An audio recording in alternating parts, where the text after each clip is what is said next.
The cursor blinks at you like it's waiting for you to catch up. You found a tutorial at 11:47 p.m. on a forum you probably shouldn't have been on. The title said Getting Started. You clicked it because you were bored or angry or curious or all three. You didn't know that click was a door. It opens inward. Level 1. The Curious. You don't know what you don't know. That's the first thing about this level. You're running Kali Linux off a USB drive because some Reddit post told you. 2. You don't know what half the tools do. You open a terminal and type commands you copied from a YouTube video, hoping something happens. Something does happen. A Wi-Fi network you don't own shows up in a list on your screen. Your hands go slightly cold. You didn't do anything wrong. You just looked. But something in your brain registers that you could. The gap between looking and doing feels smaller than you thought. You spend the next 3 weeks reading, not textbooks, forums, GitHub repositories, old blog posts from people who write in lowercase and never explain their credentials. You learn that TCP/IP isn't just a term, it's a language. You learn that ports are doors and most doors are unlocked because nobody thought to check. Your friends don't know what you're doing. Your parents think you're studying. You kind of are. The psychological shift at level 1 is curiosity mixed with the specific anxiety of realizing the world has an underside. Routers are vulnerable. Hospital systems run Windows XP. Your neighbor's security camera has the default password still set. You test your own network. You crack your own Wi-Fi password in 11 minutes using a word list you downloaded. You sit there looking at it. Then you change your password to something longer. Level 2. The script kiddie who doesn't want to be one. You hate the term script kiddie, but you are one temporarily. You're running tools other people built. Metasploit, Nmap, SQL map. You don't fully understand what's happening under the hood, but you understand enough to make things happen. You're scanning. You're probing. You're finding open ports on machines and testing them against known exploits from public databases. This level has a specific humiliation to it. You get things wrong constantly. You run a payload against the wrong OS version.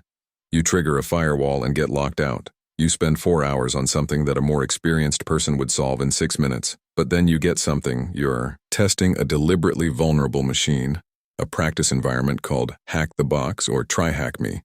And you get root access. Admin. You own the box. It's a fake machine. It's designed to be compromised. Nobody was hurt. You still feel it in your chest. There's a community at this level. Discord servers with thousands of members. People posting their wins, their flags captured, their first shells. There's a leaderboard culture. There are people helping each other. Genuinely, because everyone remembers being confused and most of the good ones still like teaching. You start to understand that hacking isn't one thing. There's red teaming, blue teaming, malware analysis, social engineering, reverse engineering, cryptography, web application security. It's not a job. It's a map of jobs.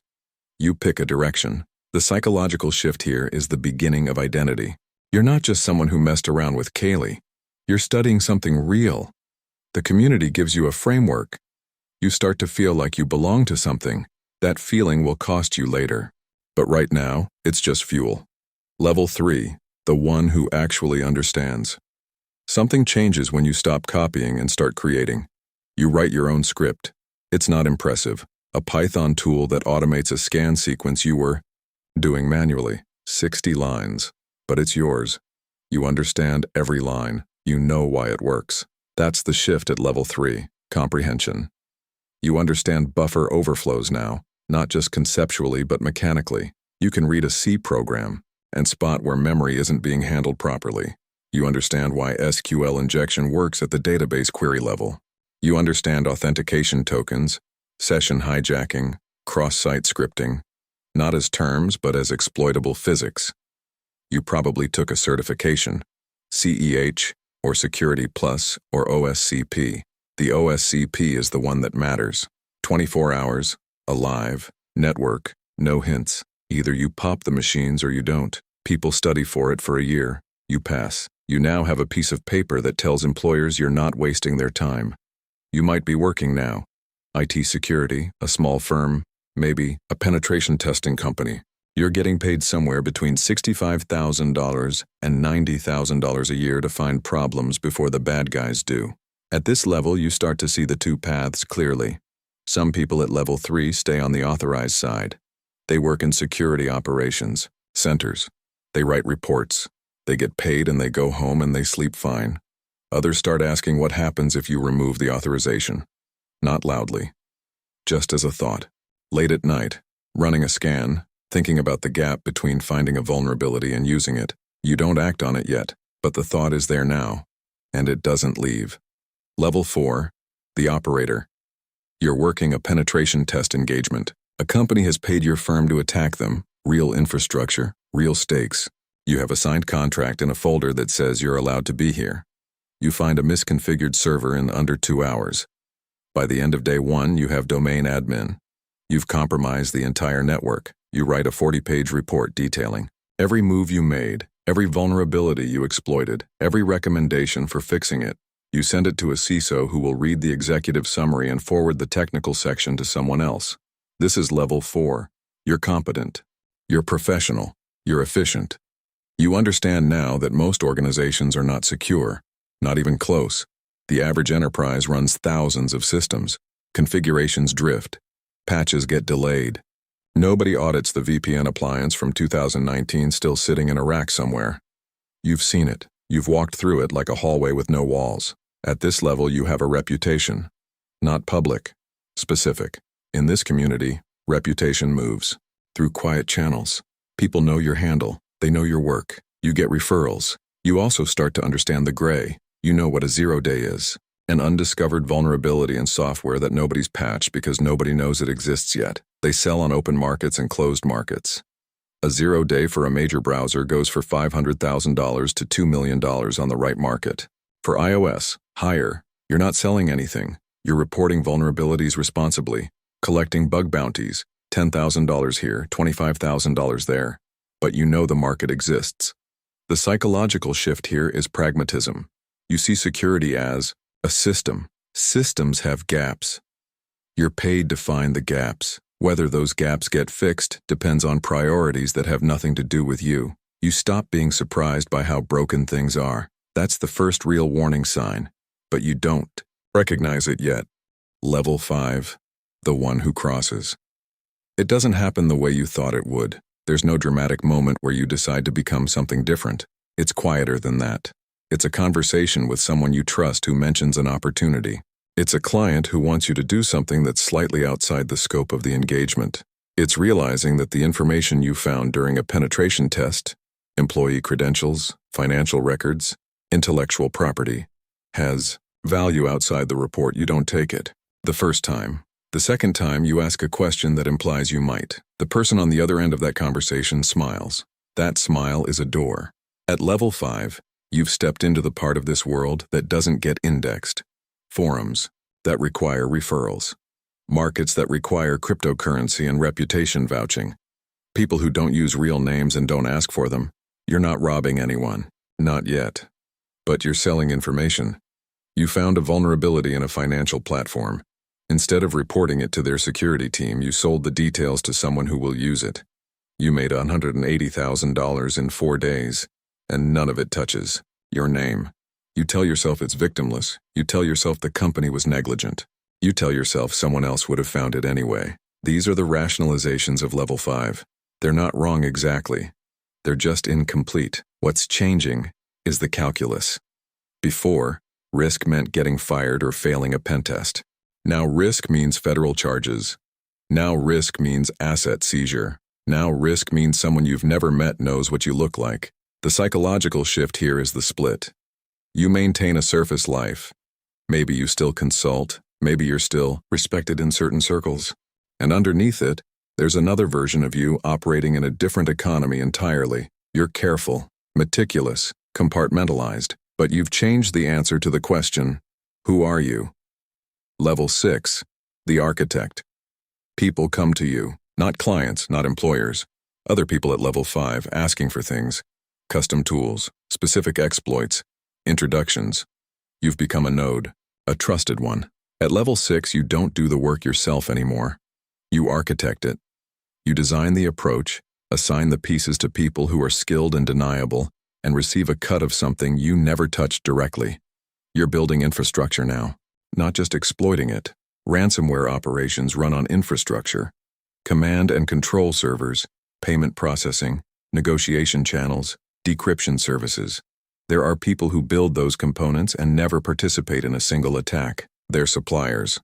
Technically sophisticated, financially invisible, legally difficult to touch. You're becoming that. Your operation nets between $400,000 and $1.2 million a month depending on the season. Enterprise ransomware targets pay more in Q4 when they can't afford downtime. You know this because you've observed it enough to model it. The people below you know pieces of you, not the whole. The whole is yours alone. At this level, isolation begins. Not social isolation. You can still sit in a restaurant and have a normal conversation. Psychological isolation. You can't explain what you do. You can't tell anyone what you've built. Every relationship exists on a surface you've constructed. You trust no one fully because full trust is a liability. You're not paranoid. You're accurate. The cost is that you've stopped knowing who you are without the operation. The architecture is you now. Without it, you're not sure what's left. Level 7. The ghost. You've been at this long enough that you've watched others get caught. You watched a forum go dark overnight. You watched someone you respected get named in an indictment. You read the technical details of how they got caught. OPSEC failures, payment trail, a confidential informant who was 3 layers closer than they knew. You learned from it. At level 7, you're a ghost.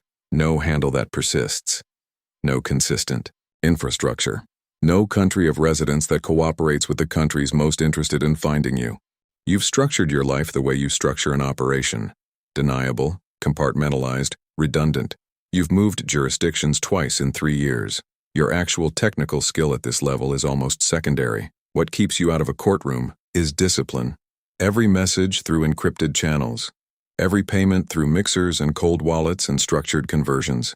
Every associate compartmentalized so they can only expose one layer. The FBI has a file with your handle on it. Probably, they don't have your name. You know this because you have enough reach to know what's being said about you in certain places. The money is significant. More than you can spend without drawing attention. So it sits in wallets, in property held by entities held by other entities in jurisdictions where disclosure requirements are minimal. You're free in the technical sense. The psychological shift at level 7 is a specific kind of quiet. You don't feel urgency anymore. You don't feel excitement. You feel precision. You make decisions the way a chess player makes decisions. Several moves ahead, no emotion involved. What you've lost is harder to name. Spontaneity. Genuine connection. The ability to exist in a moment without calculating it. You're very good at what you do. You're not sure what you are outside of that. Level 8. The architect of architects. You haven't written code in 2 years. It doesn't matter. What you've built doesn't need you to write code. It runs. It adapts. The people running it are good at what they do, and they answer to people who answer to you in ways that would take investigators years to untangle. At level 8, you're not a hacker anymore. You're something the word hacker doesn't really cover. You've had contact with state actors, not working for them. That distinction matters more than they understand, but adjacent. Providing capabilities that states want, but can't officially build. The money for that kind of work isn't discussed in dollar amounts. It's discussed in arrangements. You know something that most people at every level below you eventually suspect but never confirm. The game doesn't have an edge. There's no wall at the top. There's just increasing exposure to the people who actually run things. Governments, intelligence services, financial systems, and the uncomfortable recognition that those systems are more penetrable than anyone publicly admits. You know because you've been inside them. The weight of that isn't pride. It's something closer to vertigo. You live carefully, not in hiding. That would draw attention. You live quietly, in the kind of ordinary seeming life that is its own camouflage. People who know you socially have no concept. You're polite at dinner. You remember birthdays? You seem slightly boring. The gap between who they think you are and what you've done is so wide now that you've stopped feeling it. That's not peace. That's erosion. You think sometimes about the early days. The blinking cursor. The first Wi-Fi network that showed up in a scan. The specific cold feeling in your hands that you mistook for excitement but was something more like a threshold being crossed. You crossed it. You'd do it again. That's not a confession. It's just an accurate thing you know about yourself. There are governments who want to talk to you. There are organizations that have tried to find you and failed. There are people whose livelihoods were destroyed by operations that flowed, several degrees removed from decisions you made in a quiet room. You don't think about them often. When you do, you don't feel what you expected to feel. That's the final cost of level 8. Not consequence. Not capture. Silence where something used to be. Somewhere right now a kid is running Kali Linux off a USB drive. He found a tutorial at 11:47 p.m. He doesn't know what most of the tools do. He typed a command he copied from a forum and a list of Wi-Fi networks appeared on his screen. His hands went slightly cold. He thinks it's the beginning of understanding something. He's right. He doesn't know what it costs. But he will.